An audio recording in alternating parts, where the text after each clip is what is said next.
Bruno Joissin, bonjour. Vous avez créé l'Amiral Nautique Club. Qu'est-ce que c'est exactement?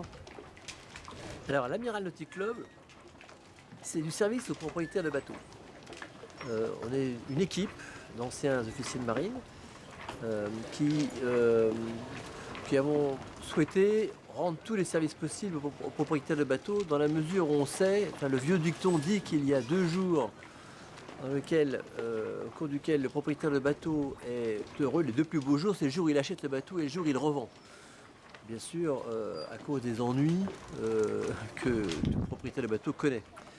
Et donc on a voulu retirer cet aspect galère du propriétaire de bateau et donc de lui proposer qu'il nous confie toutes les galères qu'il pouvait ressentir, les éliminer en quelque sorte. Alors vous avez appelé votre équipe l'Amiral Nautique Club. Pourquoi ce nom exactement?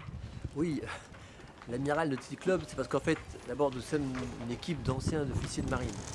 C'est-à-dire que nous bénéficions d'une expérience assez lourde en termes d'entretien de bateau. Vous savez que sur les bateaux de guerre, ça doit marcher 365 jours par an, ça va être disponible tout le temps.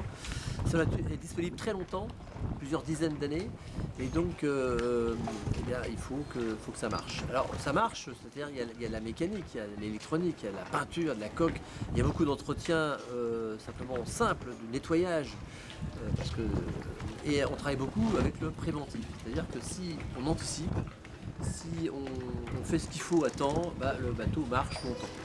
Et c'est sur cette base-là qu'on va qu'on va travailler avec les propriétaires de bateaux, de manière à anticiper, en particulier connaître les moments où ils vont arrêter de naviguer, où ils vont reprendre la navigation, pour travailler avec les chantiers, les prestataires que nous on va sélectionner, et de manière à ce que, en termes de coût, de délai, de disponibilité, tout ça, ça marche. J'ai parlé de prestataires. La quasi-totalité des prestations, pour nous, sont effectuées par des professionnels. Mais les professionnels, on va les choisir, on va les qualifier comme une démarche qualité. On va faire en sorte que ça soit clean, que ce soit dans les délais, que les gens soient organisés, que c'est pas du travail au noir, on fait de la responsabilité sociale et environnementale, on balance pas des déchets dans la nature, des peintures ou des produits de nettoyage dans la mer. Voilà, donc cette sélection-là, on l'a fait. On va s'occuper de faire en sorte que les devis soient justifiés, que les coûts soient raisonnables, et de faire tout ça pour le compte de propriétaires. Alors l'Amiral Nautique Club, quelle est la finalité en fait pour un propriétaire de bateau? Alors, pour le propriétaire de bateau, je lui ai dit, c'est lui supprimer ce que j'ai appelé, pour parler poliment, c'est galère. Peut-être le plus important, ce qui va gagner là-dedans, c'est de préserver la valeur de son bateau. On l'oublie trop souvent, un bateau ça coûte cher. Alors, le propriétaire ne l'oublie pas. Mais un bateau bien entretenu, ça peut maintenir sa valeur. Il y a des bateaux très anciens qui valent encore très cher parce qu'ils sont bien entretenus. On va préserver la valeur du bateau, c'est déjà un gage énorme.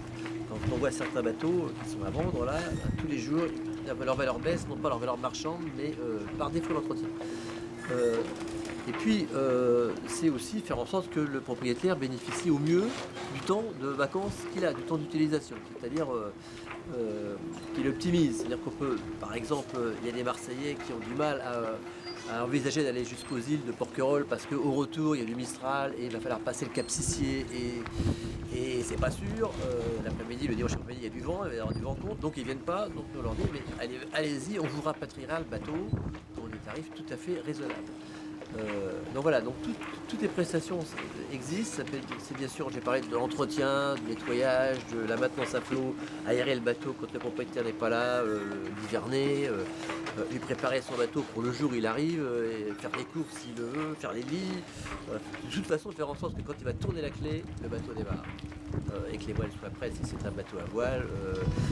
Et s'il veut que le frigo soit plein, le frigo sera plein.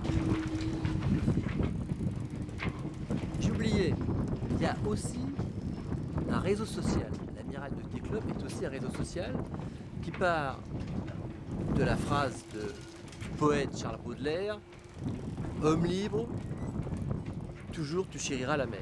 Donc ce réseau social s'adresse non pas que aux propriétaires de bateaux, mais aussi à tous ceux, aux amoureux de la mer, aux amoureux des bateaux, et qui veulent partager toutes ces valeurs que j'ai évoquées tout à l'heure, d'entraide, de solidarité, de plaisir, de liberté. Le mot liberté est très important, mais avec la liberté il y a la sécurité, et donc de partage de toutes les valeurs et de tous les souvenirs, de tous les bons moments, de photos, de vidéos. Alors, le réseau social, c'est l'idée de la création d'une communauté de gens qui aiment la mer et les bateaux. Il n'y a pas là que des propriétaires, il y a simplement un certain nombre d'individus qui sont réunis par l'amour de la mer. C'est magnifique, hein, tous ces bateaux. On regarde aussi que ces bateaux ne naviguent pas tant que ça. On peut dire qu'il y a des chiffres qui sont très précis, mais il y a au moins la moitié qui ne naviguent jamais. Donc les places de port peuvent parfois poser des problèmes. Si on y réfléchit de manière collective, il y a des solutions. Chaque fois que nous demande une place de port, car les propriétaires nous demandent des places de port, on leur trouve des places de port. Donc le réseau social, c'est de remettre les valeurs qui sous-tendent les marins, les gens qui naviguent, au cœur de la plaisance. Alors c'est quoi ces valeurs? On les imagine bien, c'est dans le désordre, hein, la sécurité, la solidarité, l'entraide. Vous avez des gens qui font la course, qui s'arrêtent pour aider un camarade en difficulté, même s'ils sont en tête.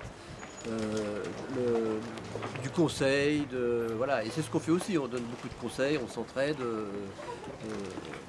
on échange, on trouve des embarquements, il y a des gens qui cherchent des équipiers, d'autres qui cherchent des embarquements. Alors il y a des petites annonces, mais si on fait partie du même club, il y a quelque chose qui passe tout de suite. En tout cas, on est attaché aux mêmes valeurs, on partage les émotions. Voilà. Et le réseau social est quelque chose de très important en termes social, de développement durable, de toutes ces choses qui ne sont pas qu'une mode, mais qui font notre société de demain. Merci.